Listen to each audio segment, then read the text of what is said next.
Hello everyone, कैसे हैं आप सब। आई होप आप ठीक ही होंगे। आप देख रहे हैं विद्या एजुकेशन। विद्या एजुकेशन में आपका स्वागत है।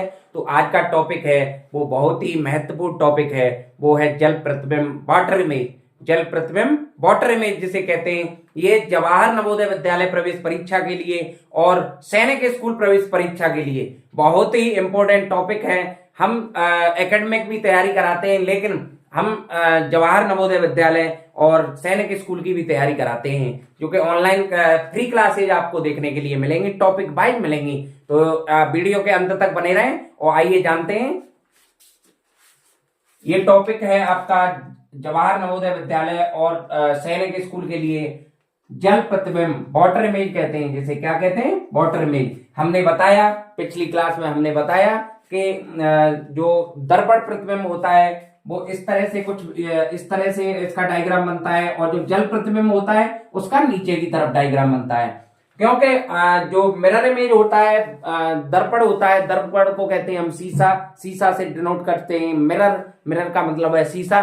शीशे को हमेशा सामने की ओर देखा होगा आपने, हेयर ड्रेसर की दुकान पे देखा होगा, आपने घर पे अलमारी में देखा होगा, शीशा हमेशा सामने की ओर होता है। और जो हमारे तुम्हारे घर पे जो आम शीशा होता है, बिल्कुल जो हम तुम डेली यूज करते हैं, वो भी सामने से दिखता है। लेकिन जो पानी, तालाब, कुएं और नहरों में जो पानी देखा होगा वो सामने से थोड़ी दिखेगा। बाल्टी में पानी सामने से थोड़ी दिखेगा।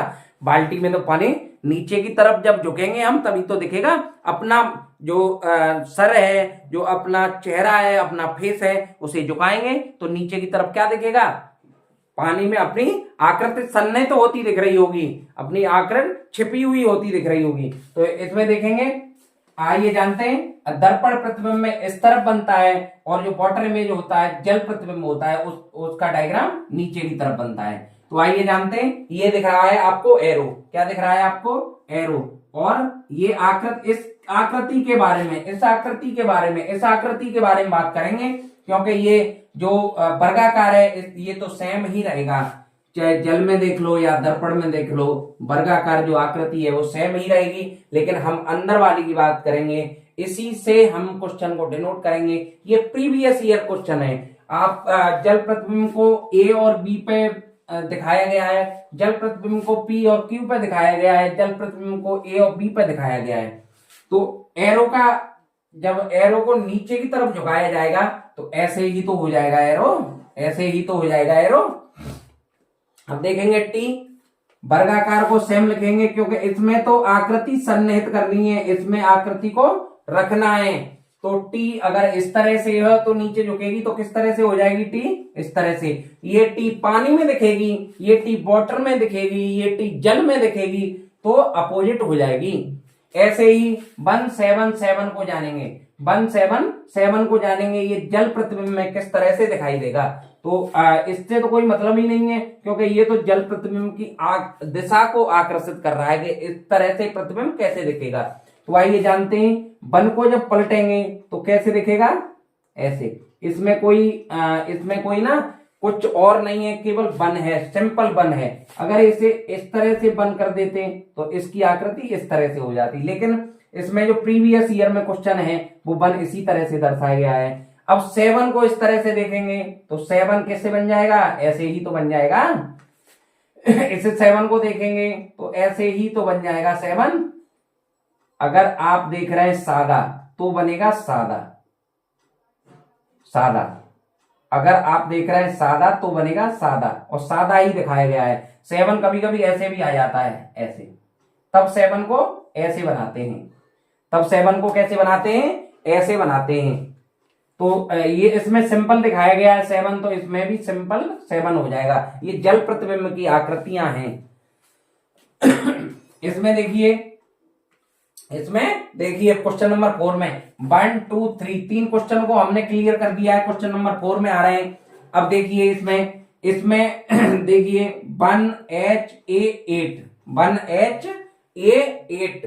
तो वन को जब नीचे दिखाया गया है, वन को जब जल प्रतिबिंब में दिखाया गया है तो ऐसे दिखेगा वन। एच को हमेशा एच की आकृति सेम रहती है, ए चेंज हो जाता है, ए चेंज हो जाता है। इसमें ऊपर से नीचे की जल की तरफ इसका मुंह करेंगे तो इस तरह से ए बन जाएगा। इसको 8 को करेंगे 8 को इधर लाएंगे तो कैसे होगा, कैसे होगा 8, ऐसे ही तो होगा, ऐसे ही तो होगा, कुछ इस तरह से होगा। आई थिंक मेरे हिसाब से तो इस तरह से होगा।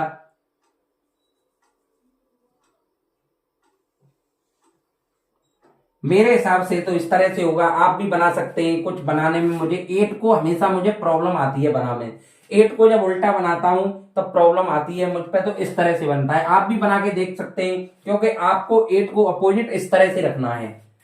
अब ये ना समझे कि अरे सर 8 की तो आकृति गलत है, मतलब अच्छाई को छोड़ के बुराई की तरफ झांकने लगे।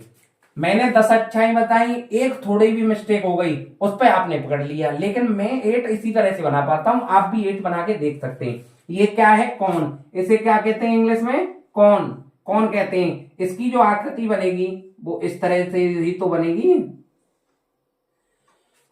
इसकी आकृति बनेगी कौन की, वो इस तरह से बनेगी, जल प्रतिबिंब में बनेगी। ये नीचे आ जाएगा और इसकी जो आकृति बनेगी वो तो सेम ही बनेगी। आप ऐसे भी बना सकते हैं, इसे और अच्छे से बना सकते हैं। अब देखिए ये है, क्या है, ट्रायंगल। ये क्या है, ट्रायंगल।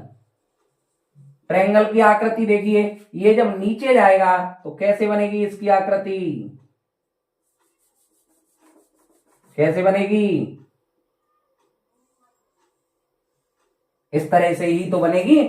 आई होप आपको कम समय में ये टॉपिक अवश्य पसंद आया होगा। इसे सबसे ज्यादा से ज्यादा लाइक करें, शेयर करें और कमेंट में फीडबैक अवश्य दिया करें, जिससे हम और क्या अच्छा कर पाए आपके लिए। हमारी जो क्लास आ रही है वो विद्या एजुकेशन यूट्यूब चैनल पर भी आ रही हैं और यूट्यूब और फेसबुक पेज पर भी आ रही हैं। तो हमें कमेंट अवश्य दिया करें, ज्यादा से ज्यादा शेयर करें, लाइक करें, सब्सक्राइब चैनल को करें। विद्या जो क्लासेज या विद्या एजुकेशन जो फेसबुक पेज है उसे फॉलो अवश्य करें। तो इसी के साथ जय हिंद।